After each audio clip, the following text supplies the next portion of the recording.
Hi everyone, it's Amy. Welcome back. Today is part 2 of how to prevent a lapse from becoming a relapse.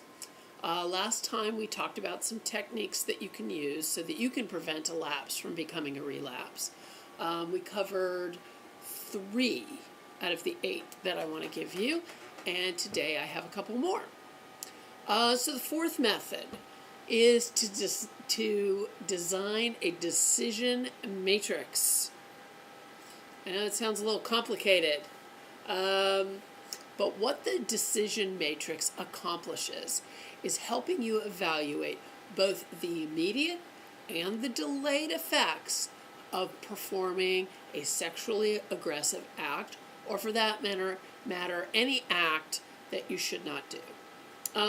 The matrix is a 3-way table that you'll draw out, and I'm going to show it to you, and I'll also post a picture of it on Facebook and Twitter and Instagram. All right, so once again, with my very fancy visual aid for you, I'm going to show you this decision matrix.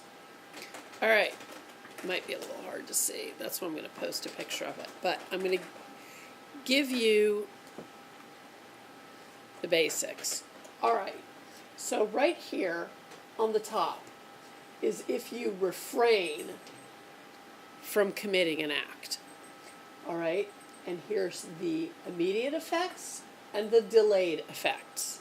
And then you're going to list here the positive and the negative immediate effects of refraining from committing an act, and the positive and negative delayed effects from refraining of committing an act.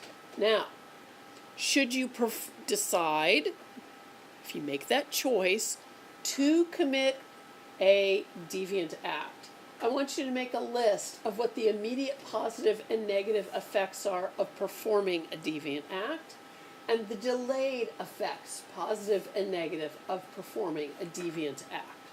All right? It's really not all that complicated. But anyway, I will post a picture of it, and I'll even post a sample matrix so you can get the idea.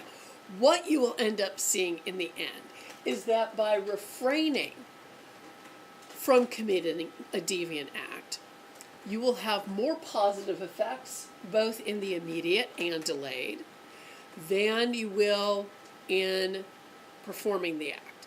And in performing the act, you will have more negative effects, both immediately and delayed.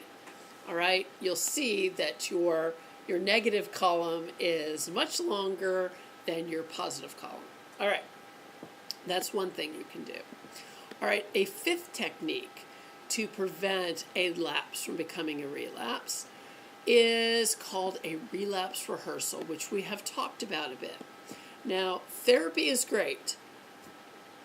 It's good. It's wonderful. It's something I would never discourage you from pursuing. But sometimes therapy looks for not necessarily a cure, but there's an end to the therapy, and sometimes it does not prepare you for a relapse. So this relapse rehearsal helps you cope with the slips or lapses that you are likely to experience, and we have discussed some of this to some degree before. Think of it like a fire drill, or being on a boat and having a lifeboat there. It is training yourself for an emergency. The bottom line is to have a plan. It will prevent the emergency of a lapse from becoming the catastrophe of a full relapse. All right, next time I'm going to give you the final 3 techniques for preventing a lapse from becoming a relapse. Remember, of these 8 techniques, they are all different, but different techniques are going to work for everyone. I want you to find the one or more than one out of the 8 that will work for you. All right? And until next time, what do I always ask you? Please subscribe to my channel. Please get in touch with me on Facebook, on Twitter, on Instagram. I am available to you. And until I see you next time, please be well.